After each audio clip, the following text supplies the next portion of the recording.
Good afternoon, everyone. Welcome to mini class number 3, Compassionate Approach to People Engagement in the Modern Workplace.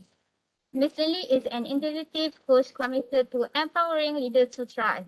She believes in the power of transformational coaching to support personal and professional success. Lily has over 20 years experience in middle and senior leadership roles. She has spoken on platforms globally and led personal development workshops for 20 years. You get better business outcomes when the whole person is engaged. People problems seems to cross the line between the personal and the professional. When work and home life are more integrated than ever before, new skills are needed to support the whole person, not just how they perform their function. L&D leaders must create a natural ecosystem to manage their well-being. The compassionate approach embodies the coaching competency of trust and intimacy to support people engagement while dropping out their potential to perform well. In this mini class, Lily will share with people and L&D leaders on how to effectively navigate people's personal issues without depleting their personalism. Participants will also learn how to effectively use empathy, curiosity, and listening to leading the whole person. Let's put our hand to welcome Ms. Lily to share with us on the topic compassionate approach to people engagement in the modern workplace and enjoy your learning. Over to you, Ms. Lily.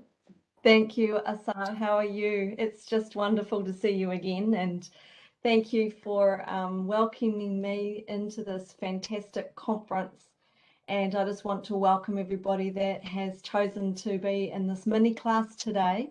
It's great and a great honor to be able to bring some of my expertise to you and hope that it will greatly benefit you personally, of course, but also for your organizations that you represent. So I'm just going to get straight into it here, and I'm just going to share my screen and with you.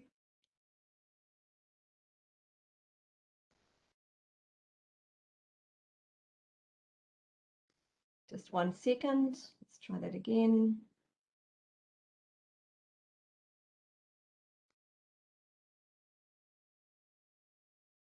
No, that didn't work either. Sorry about this, everybody. Okay, let's try that again. You know what these things are like sometimes. Okay. Just a little about me while I'm sorting out my tech here. I have been coaching since 2006. I've been in leadership roles and middle and senior management for over 20 years. And I have been in personal development for many years. And I just really love my job as a professional coach and a senior leader. You know, I want to just bring today something that's really personal to me in my own development and the development of our teams and the teams that I've been involved in. Is the compassion that bringing their compassionate approach in order to increase people engagement. And I'm going to talk to you today a lot about the trust and safety around what compassion and empathy bring to an organization. And I'm just going to share part of my journey too, how I did it wrong, how I became quite unhealthy in my way of being compassionate in the workplace, and then how I discovered the right way to do it, and a more embracing way, and a way that didn't destroy me in the process. So I'll share a little bit about that, my journey later on. But I just want to just outline some learning outcomes for this mini class. And for those of you that were in Ben's session just prior to this, he talked a lot about the importance of having conversations. And so I'm going to springboard off what he was talking about and just take that, how to have a conversation in a compassionate and empathetic way. So our learning outcomes today are Well, what is a compassionate workplace culture or ecosystem, and why is this important in today's world? Also going to talk about how to effectively navigate personal and professional needs of the people around us in our workplace. And then I'm also going to talk about how to identify the skills that we need to learn as leaders and people who train others, and to lead the whole person with compassion. And at the end, we'll have some time for questions, hopefully. So let me just want to start off with the setting the foundation, or the framework for this conversation, is that the modern workplace, as you know, has really shifted from being a place you go to and then come home, to it being a place where many different places where you work. You can work in your home, you can work remotely, or you can work in the central head office of your organization. But given that we now have this variety or a diversity in our locations, I don't know about you, but working from home, there's kids involved. They come in, and then there's the cat and the dog and the distractions, and there's lots of things that we have to, as leaders, navigate with our employees and with the people that we work with, that we never used to have to before. And so the line between what we hold as personal, this is my personal life, and I'm not going to really tell you really much about my personal life, and this is my professional life, and we used to be able to keep those separate, they are so blended these days. And the needs of people seem to be changing on a daily basis. And so there's been a workplace shift. So what we're realizing now is that people are working longer hours. They're sitting on their couches at home with their laptops, and they're working longer hours. So our stress has gone up. And of course, the workplace, with the hours that we're doing, has become like a second family. So no longer can we just have this work culture and family culture, because the work culture's become like a second family for a lot of people. And so given the amount of hours that we spend there, we have to learn skills that really support the whole person. And they're going to be employees are now looking for the workplace to provide them with affirmation and with emotional support, as well as growth and learning in their profession. And so this need for connection has increased a lot, which means that we need to learn new skills and create ecosystems within our organizations, and look at ways to do learning and development that develops the other side of the person, their emotional well-being, and the whole person then can be supported. Recent research and findings have recognized that compassion, the heart stuff, is an essential aspect of a productive workplace, and that showing compassion to colleagues or our superiors or our subordinates is really vital to job satisfaction and motivation and ongoing engagement. And so the mindset and relational skills now required have really changed. And so we need to keep our business performance up. Obviously, we want to have bottom lines which are, really positive and really strong. But when research has shown that when we also have ecosystems or environments that are supporting the person's emotional well-being, that just increases everything from connection to productivity. And so a compassionate workplace culture really is inbuilt. We have inbuilt core needs that all human beings want to have met, no matter what background we come from, no matter what religion or faith we have. Human beings are human beings, and we all want to be seen and known. We want to be appreciated. We want to feel love and connection with others. We all want to belong. We want to belong to something greater than ourselves. And most of all, what I've found in working with people for over, 25 years is that we all want to make a positive contribution. So people are human beings, but a lot of the time in the workplace, we just relate to them as human doings. So I'm going to talk just now about two main ways we can engage with people. Both are important. The first one is the human doing. This human doing level is about what people do. It's about the actions that they take. It's the actions they need to take. It's about results focused communication. So in practical terms, in a human doing conversation could sound a little bit like this. You are the lead on this project. What is your plan to achieve the best results? Now that is a doing conversation. That's relating to someone in a conversation with a doing outcome. Okay? But there's a second level that we can talk to people and have a conversation with. And that's on a human being level. And that is a relating level. You're relating to them in an emotive way. And so a human being is conversations inquiring about, who are you? Who are you being today? Who do you want to be tomorrow? What do you really want? It's about connecting with the person's current state and what are their emotional needs?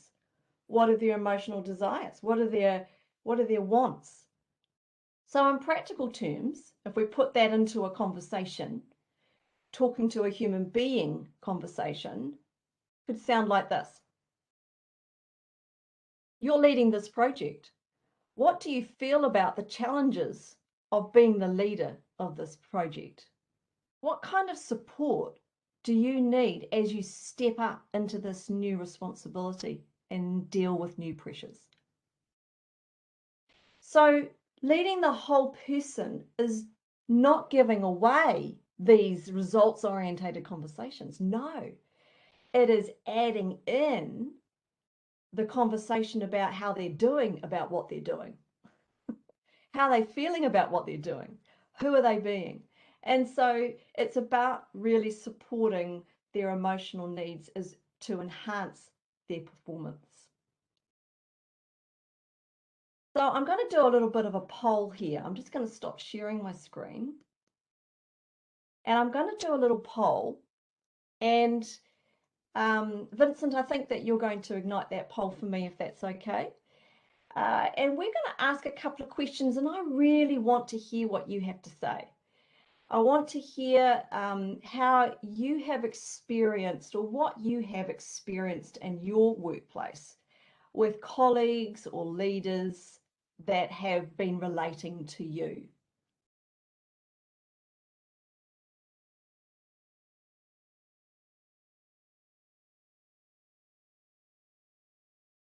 You'll see it coming up on the screen there on the right-hand side. And the question number one is this, and please engage with this. I'm really curious to have your input. Number one, do you remember a time when a colleague or manager responded to you in a kind or compassionate manner? Has that ever happened to you? Yes or no? And if they did, how did they do this? Did they express it with kind words, with a supportive action? Did they support you with action? Or did they create a safe environment for you to share your concerns in a safe and a trusting environment? And the third question is, what positive difference did that make to you? Did you feel strengthened emotionally? Maybe you felt supported so you could re-engage with your work. Or maybe you felt valued because somebody listened. I'm just going to give you a minute to answer the question, and then we'll see what answers come up.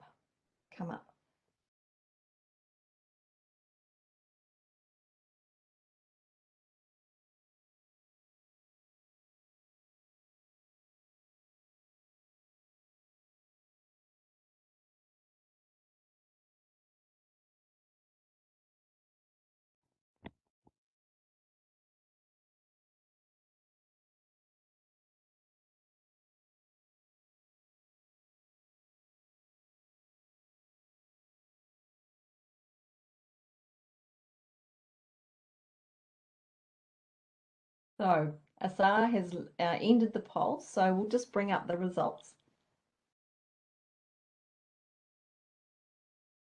Aha, very good. Okay, so do you remember a time when someone was compassionate to you? 50% of you, over 50% said yes. Well, that's fantastic. But what I'm curious about is that some of you didn't answer that question, and somebody said no. That is a very interesting result. And how did that make you feel? There's a real mix there of the different types of responses. You know, the kindness of people can really bring that type of settledness inside where we start to believe that our workmates care, you know. And what positive difference people, 13% felt strengthened, 19% of you felt supported. You know, there was a safe place, 19% had a safe place. I'm really, you know, encouraged to hear and to read here that you all have had, well, the ones that did the poll, you've actually had a positive experience when you encountered compassion and care and support. And that's what we want. We want to be able to be people that it's not just our leadership down, not waiting for leadership to be that, but we can be that with our peers as well.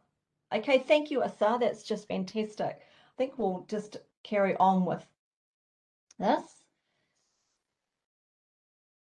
So, you know, the organizations that can create initiatives that support both the human doing and teach people how to be compassionate and create an emotive culture as well.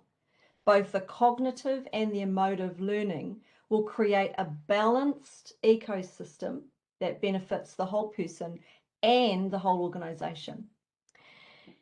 So what are some necessary things that are ingredients, excuse me, I just lost my word there for a minute. What are the necessary ingredients for creating a compassionate workplace culture?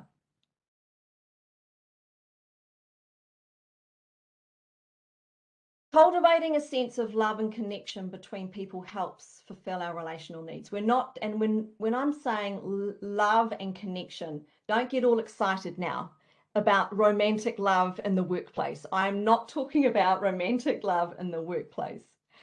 I'm talking about a companionate love. Barsaid and O'Neill wrote an article in the Harvard Business Review called this, it's employees who feel love perform better. Employees who feel love perform better. And their theory is the more companionate love co-workers feel at work, the more engaged they are. Companionate love is based on warmth, it's based on affection and connection rather than passion. So we're not advocating you get passionate with your employee, with your workplace buddies. The author suggests that organizations have an opportunity at this current juncture to broaden our definition of workplace culture. So instead of just focusing on the cognitive culture with values such as teamwork or results or innovation, we might now like to think about how do we create a culture, an emotional culture that enriches the overall ecosystem. The next ingredient to develop a compassionate workplace is cultivating trust and safety. In an environment of trust and safety, this is where people are allowed to share their personal concerns. They're allowed to make mistakes freely without fear of being, you know, ostracized or demoted. In trust and safety culture, there's a value on mutual respect and trust between each other because we're working on a common goal. So we're more than team, we become family almost. So I'm going to show a video now, and this video is by a guy called Simon Sinek, and it's on psychological safety. And Simon is the author of a multi best-selling books, including Start With Your Why. Some of you may have read that. His TED Talk on this concept of why has over 40 million views. It's very popular. And he talks about the importance of trust and safety in the workplace. Let's just listen to Simon. Basically, when I talk about building psychological safety on a team, what that means is leaders create an environment in which the people working in the company, the people on a team, feel safe enough to raise their hand and say, I made a mistake, or I don't understand what I'm doing, or I'm struggling at home and it's affecting my work, or I'm scared, or I need help, without any fear of humiliation or retribution. In fact, they can say these things with absolute confidence that their boss or their coworkers will rush to support them. That's what a trusting team feels like. We've all been on one before. We also all know what it feels like not to be on a trusting team, where we would never admit mistakes for fear of humiliation or getting in trouble. We're never going to say, I don't understand something. We're not going to admit we're scared. We're not going to tell anybody that we're struggling at home, it's affecting our work. And we're definitely not asking for help, because these things make us vulnerable or weak. It might put us on a short list for the next round of layoffs, or worse, my boss, it might hurt my career chances. I won't get promoted because I've said I don't understand something. So we keep quiet. It might work in the short term, but over the course of time, a company where no employee ever admits mistakes, or worse, they hide their mistakes, eventually those cracks grow and grow and grow and cause great damage to the organization and its ability to succeed. So this is a leader's responsibility. It's a leader's responsibility to create an environment in which people feel psychologically safe. And if somebody makes a mistake, we can help them fix it. As Alan Mulally used to talk about when he took over Ford Motor Company, you are not the problem, you have a problem. And if you can tell me the problem, we can all rally together to help you fix it.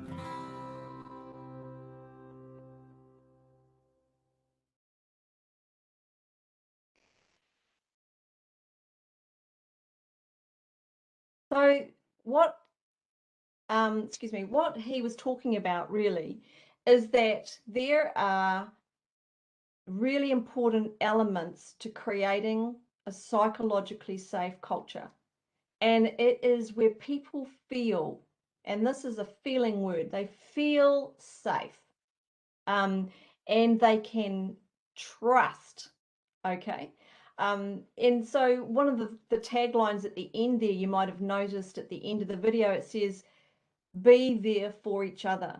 And so instead of having an adversary type culture, we have a we are here for each other culture, where people feel safe enough to admit that they're not doing well.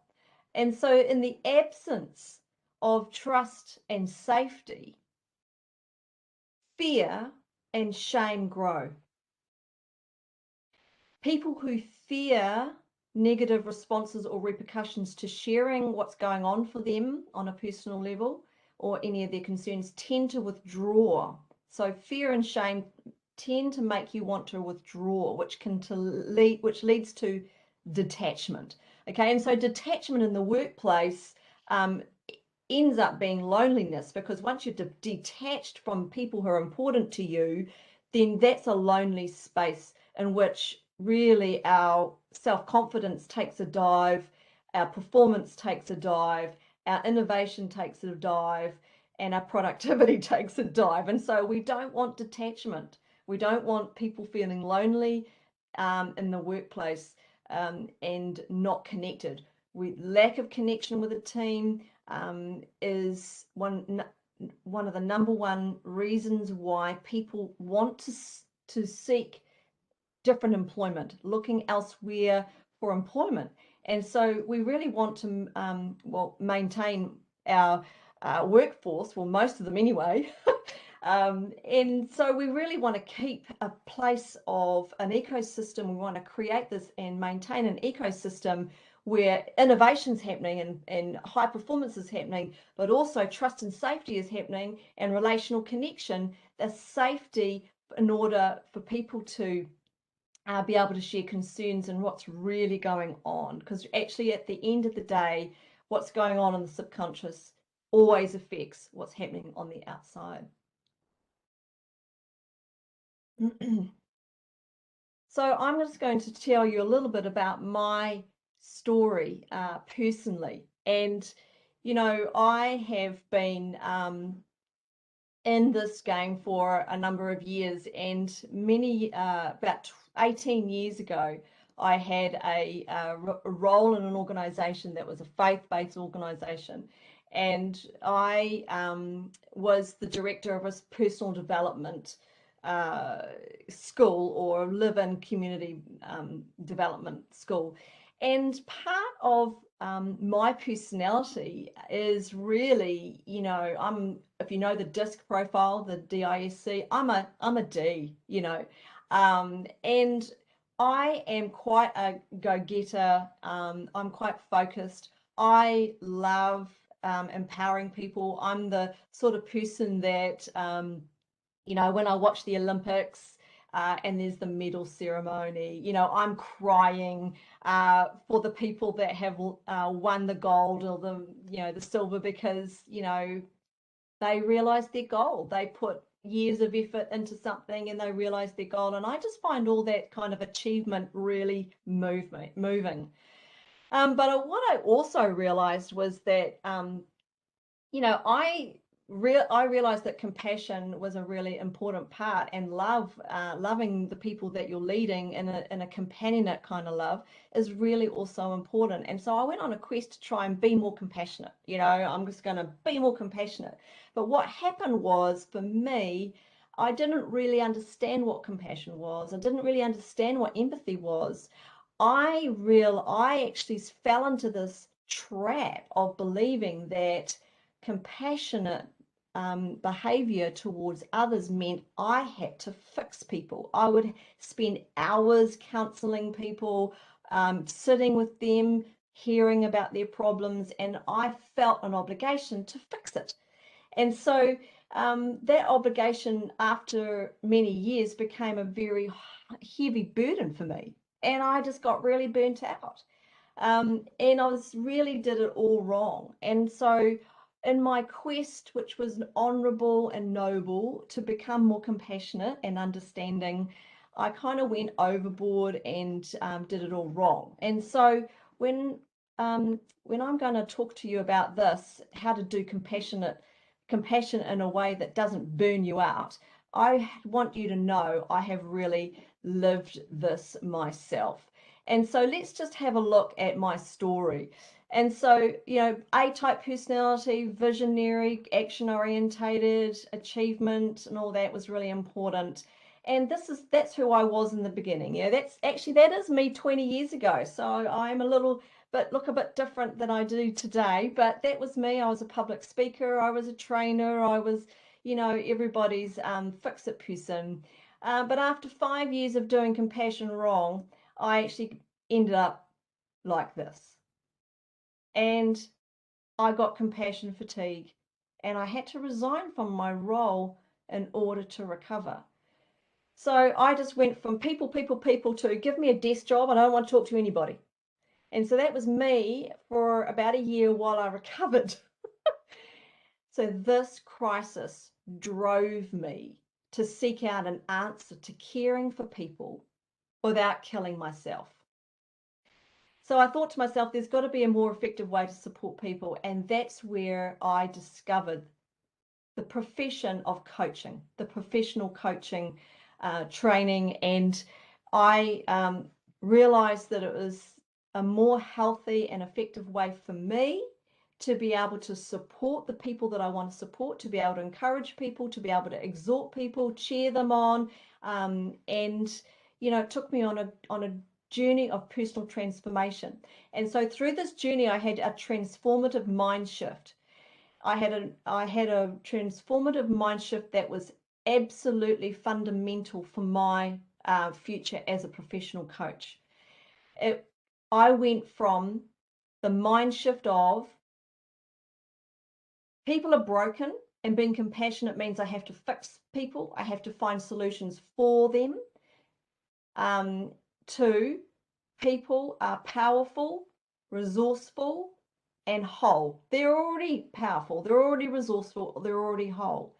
And so the coach approach to compassion and care is first and foremost seeing people as powerful, resourceful, and whole, and then we create a safe place for people to explore thinking, like Ben was doing in his masterclass, asking questions of inquiry, exploring with the person so that they gain insight for themselves, and then they discover the learning for themselves that supports their growth.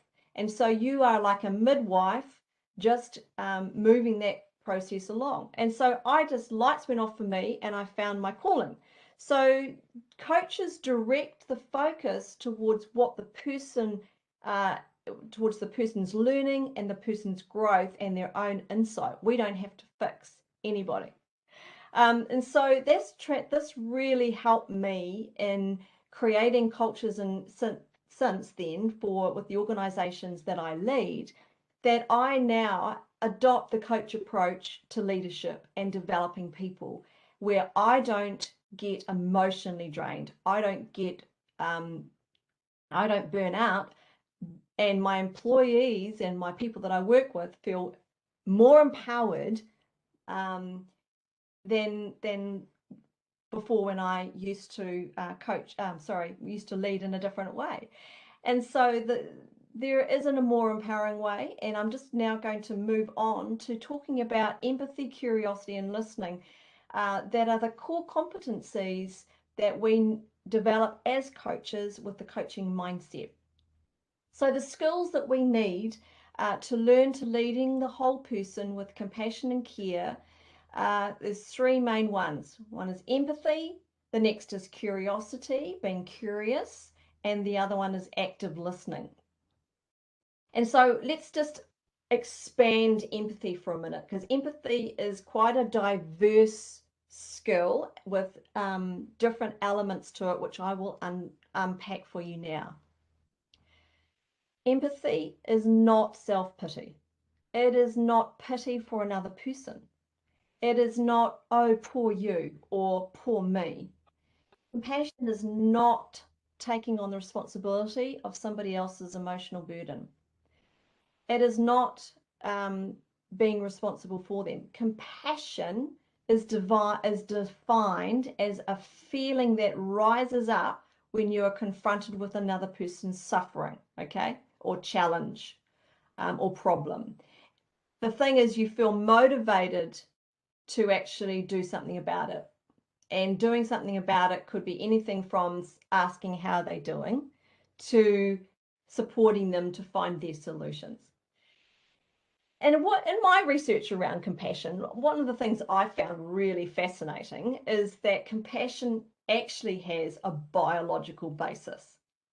So while in some way, some may view compassion as sort of touchy-feely and oh, we don't want to do that sort of stuff because it's all like emotions and things like that, scientists have actually started to map the biological basis of compassion. And research has shown that when we actually feel compassion, our heart rate really slows right down, and we excrete a bonding hormone called oxytocin, okay? And so in the regions of the brain that are linked to empathy and caregiving and feelings of our pleasure, they light up, okay? And then that results in us wanting to take action to care for people. So there is a hormonal, biological basis to feeling compassionate and wanting and caring for other people. So practically, what does that mean for our organizations? When we learn to be compassionate towards one another, and I say learn because we can learn it, and we begin to feel compassion and act in compassionate ways, we are creating a workplace ecosystem for deeper connection with our teams and a higher engagement between all people. Essentially, we learn to love. So let's just blow out air, and there's three different levels to empathy. renowned psychologists Daniel Coleman and Paul Ekman have identified 3 components of empathy: cognitive, emotional, and compassionate. And so cognitive empathy is really knowing how the other person feels and what they might be thinking. So for an example of cognitive empathy would be you hear that your best friend has lost her job, and knowing her personality and knowing how much she relies on that income to support her family, you can go, I bet she's feeling really stressed about that because she relies heavily on that income. So that is cognitive empathy, okay? The next is emotional empathy. And that's when you physically in your body feel along with the other person, okay? It's almost like their emotions are contagious and you pick up on them. So for example, have you ever seen someone slam their hand in the door and you go, ooh, and your body just reacts to seeing someone's hand gets slammed in a door? That is emotional empathy. Or maybe you cry at sad movies. You cry at someone crying in a movie. That is when you physically feel for alongside somebody else. And so that's emotional empathy. The third type of empathy is compassionate empathy. And this kind of empathy, we understand a person's predicament. We understand their challenge and we feel along with them. But the difference is we are also moved to help if we can. So by learning how to empathize with your friends, your co-workers, and those around you, using these 3 types of empathy, you will build stronger relationships and trust. Okay, so the next skill is curiosity. So the next skill, curiosity, is seeking to learn to understand. To connect with people in an authentic way, and that's what we want. We want authenticity in the workplace, and authenticity is a bit of a buzzword these days. But what that really means is we need to show up with who we are, but we accept the other person for who they are. And so the bridge to just accepting someone and not needing to change them or feeling the need to change them is that we need to silence our inner voice, our inner critic of assumptions and judgments, and move aside that and adopt a curious approach to our conversations. And if you're in Ben's masterclass, they talked a lot about this. Curiosity. And so understanding this is many of us, or most of us, in fact all of humanity, we all wear glasses. Like I'm wearing glasses and I've got clear prescription glass lenses in my glasses, but just imagine that they were tinted blue and everything I saw was blue with a blue tint. That's what we call a lens. So we look at life, we look out from our brains towards life and human beings with certain lenses that we've had for years, and they are all based on past experience. There are assumptions, they're judgments that we've made and conclusions that we've come to. And so we approach our conversations subconsciously with all these biases, but they are not based on the current situation. They are assumptions or deductions that we make based on past experiences. And so having a curiosity door, we can walk through a curiosity door and observe how things actually are, not how we assume they are. So we are having a curious mindset is to be open to new things. So I'm going to just quickly show you a couple of conversations to as examples on what a mindset of deduction versus a mindset of curiosity could look like in the workplace. A conversation with deduction or assumption with a lens of judgment could sound like this. I've been reviewing your quarterly sales figures and I see your numbers are down and you've not met your sales target. You must not be making enough sales calls, What do you need to do to get your numbers up? Okay, so you can hear the assumption there, they're not making enough sales calls. Conversation with curiosity. I've been reviewing your quarterly sales figures and I see your numbers are down and you have not met your sales target. I just want to check in with you and ask if you're okay. Is there something going on that may be affecting your figures? And then this is a possible response. Yes, I know my work hasn't been up to my usual standard, but I'm having a hard time concentrating. The truth is, you've heard about the gang activity in town lately. I hate to say this, but I think my child might be involved and I can't decide what to do. You know, I think that when we adopt a curious, compassionate, caring mindset to our conversations with our superiors or our subordinates or our peers, we are going to be opening up deep and meaningful conversation, going beyond our deductions and assumptions and actually making human connection, which will increase our overall sense of being at home in the workplace and comfortable with one another. The first deduction conversation, you must not be making enough sales calls. No, it wasn't about that. It was actually about his ability to concentrate. And so we can actually harm our relationships if we plow in and assume that we know why things are the way they are. We just take a moment, take a step back and go, let me just inquire without any judgment and just to see what happens. The person is going to feel cared for. You're not going to have to backtrack and apologize. It's just taking a moment and approaching it through a different door. So let's look at curiosity and empathy working together. I've been reviewing your quarterly sales figures and I see that your performance is down and I'm concerned about you. Oh, empathy. I'm concerned about you. Empathy. What's going on?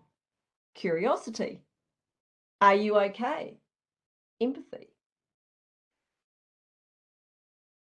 So approaching the issue with curiosity opens the heart and opens the mind to finding out new possibilities, okay? And it creates a platform of trust and safety in order to have a conversation. So the next skill is active listening.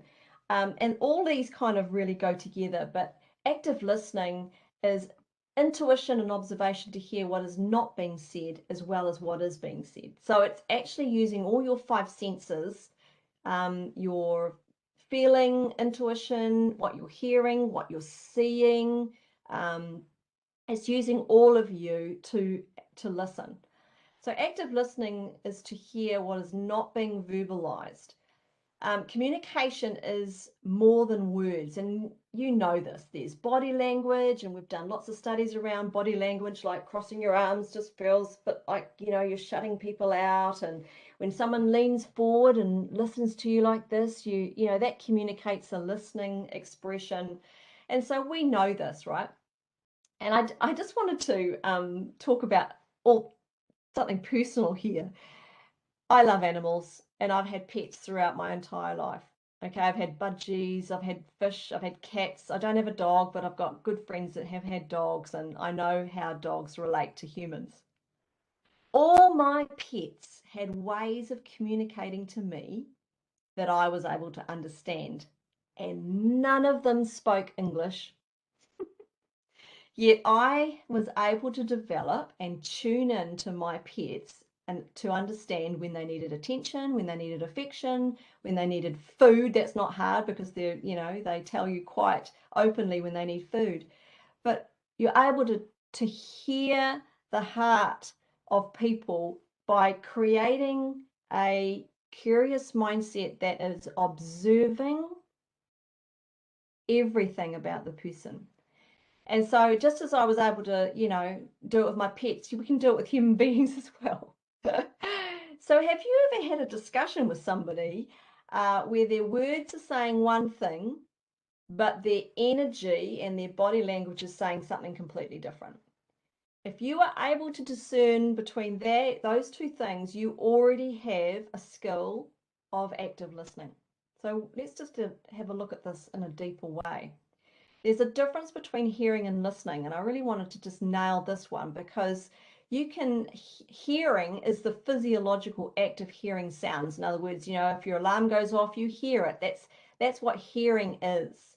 Listening, on the other hand, is thoughtful attention and a consideration to what you're hearing. So listening is thoughtful attention and consideration to what you're hearing. So you're paying attention on a deeper level than just the sound. So active listening is listening with an open heart or for what else might be going on. It's learning to understand the person more. So you're listening to understand and learn more about the person. You're listening to beyond the words. We've already said that. You're listening with what might be going on in what they're not saying. You're listening for underlying beliefs or assumptions that might be coming out of their mouth that could be hindering their situation. When you learn to listen to these things in a conversation, you actually connect with people on a different level, and it's a more meaningful level. So in order for us to successfully lead the whole person, this starts with ourselves. So as we begin to pay more attention to our own thoughts and our emotions and become more self-aware, we are going to be able to do that with other people. So leading yourself and taking time to listen to your heart, listen to what you're thinking, and being curious around why you do the things that you do. Why do you say and why do you feel what you're feeling? That is the beginning of the journey of learning to have compassion. So as we have compassion for ourselves, then we will have compassion for other people. And so we can't really just start changing our behavior without really taking time to give ourselves the care and compassion that we need in order to live a whole life as well. So the compassionate approach to people engagement in the modern workplace, in conclusion, when we create workplace cultures and ecosystems that support the cognitive and the emotive, that has trust and safety, that has love and connection, then we are going to have happier people. We're going to have a higher level of engagement. We're going to have increased creativity because no idea is a bad idea. If people are confident that they will be listened to and that their ideas will be valued and that they bring value, then creativity has no boundaries. We're going to have successful teams that relate to each other and don't fight. We're going to have increased performance because people are they're really engaged in their work. And I think this is the icing on the cake. Your company is going to have a reputation of being a great place to work because people want to be there. They want to come to work. So I'm just going to leave you here with this final thought. Listen with ears of tolerance, see through the eyes of compassion, and speak through the language of love. Thank you for listening. I'm just going to stop sharing and just invite, just turn on your cameras if you feel comfortable doing that. And I've thrown a lot at you today, and I'd just love to open it up for some questions and answers and have a bit of a discussion. We've got about 15 minutes left, and I'd just love to hear from you. Maybe write something in the chat there, or Asa, are you there? Are you able to help me with this?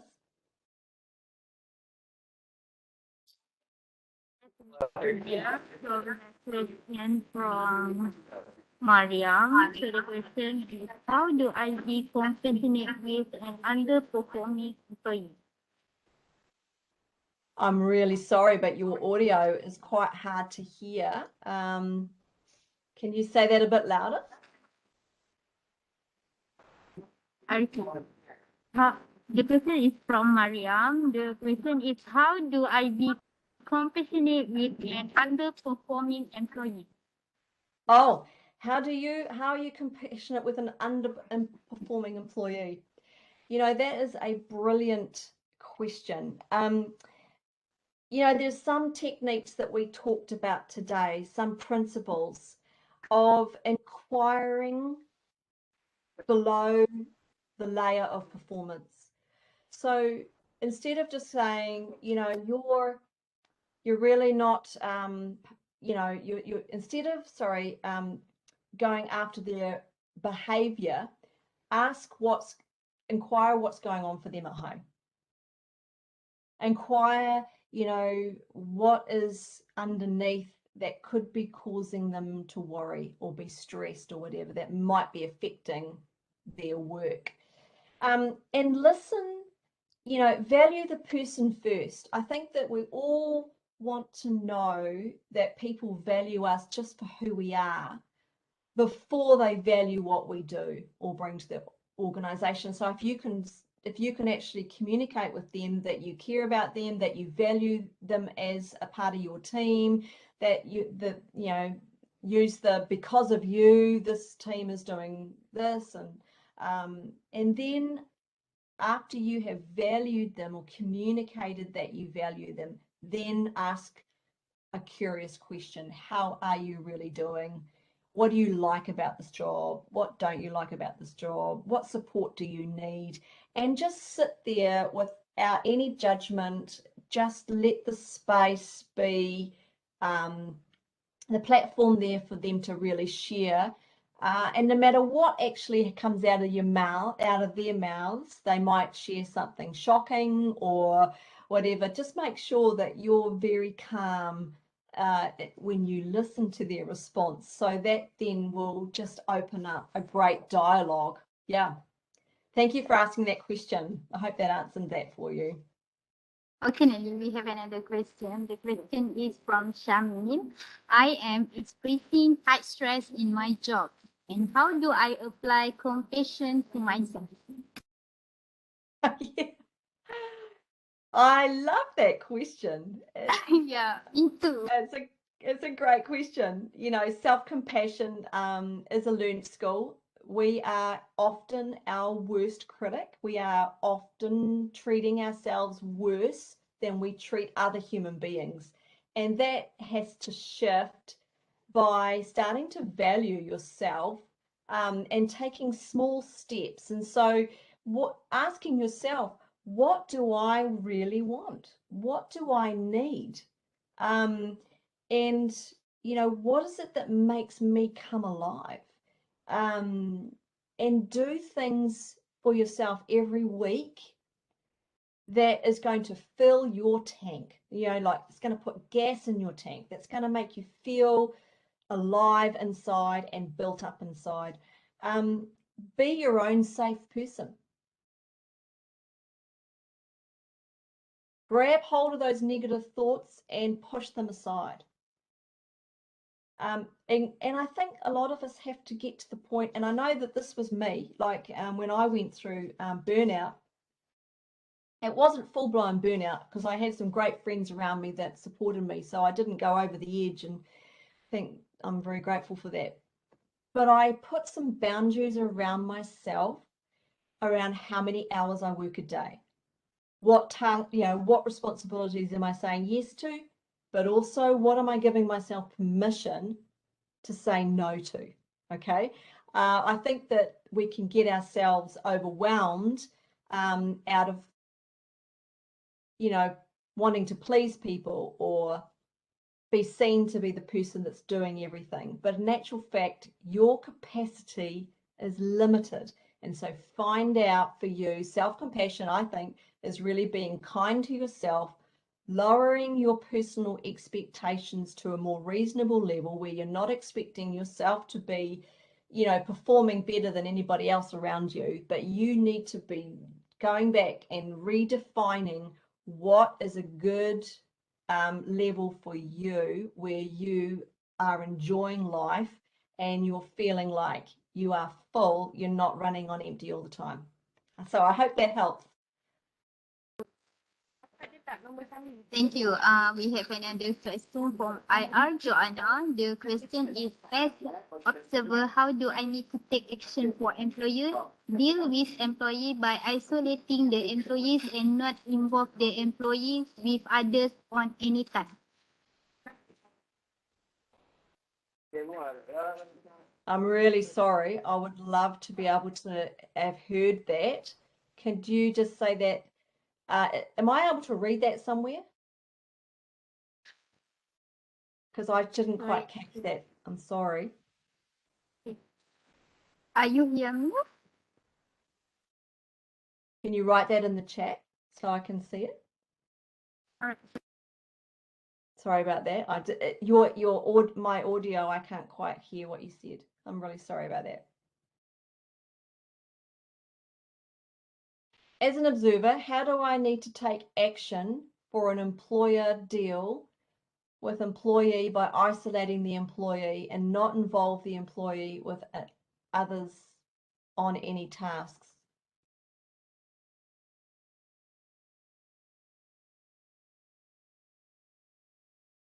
If I'm understanding the question,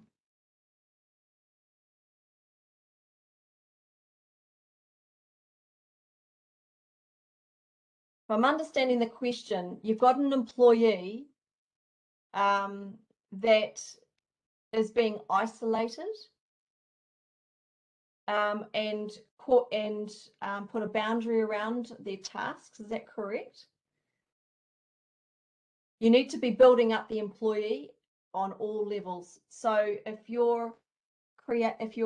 they're under discipline, then you need to be connecting with them as a human being and still communicating their value, as well as bringing the and with empathetic and compassionate conversation, but bringing the discipline that needs to be and the honest conversation that needs to happen around what they can and can't do.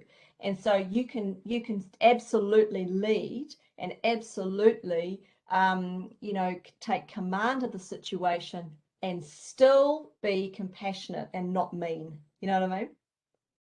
Hopefully that understood.